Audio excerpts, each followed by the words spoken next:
Commission को भी हम उसकी तमाम फुटेजेस समेत कंप्लेंट्स जो हैं वो दे रहे हैं। तीसरी आपको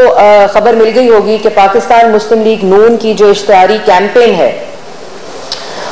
उसके अंदर एक ऐड है जिसके अंदर हमने इमरान खान जो 5 साल जिस जबान को इस्तेमाल करते रहे उनको इकट्ठा करके मजमूई तौर पर हम दिखा रहे हैं और वो बैन कर दिया गया है। तो उस पर हम एक कंप्लेन ये लिख रहे हैं कि अगर वो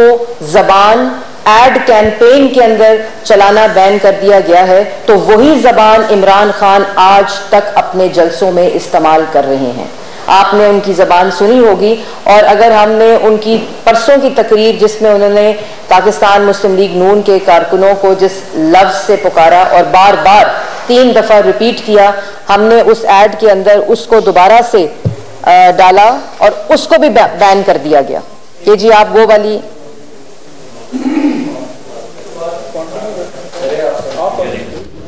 नून लीग के रहनुमा मरियम औरंगजेब लाहौर में प्रेस कॉन्फ्रेंस कर रही हैं और उनकी प्रेस कॉन्फ्रेंस के दौरान ये दूसरा मौका ऐसा है, एक बार इस्लामाबाद में ऐसा हुआ था कि प्रेस कॉन्फ्रेंस के दौरान लाइट चली गई थी और अब लाहौर में यह वाक़या पेश आया है जहां लाइट चली गई है।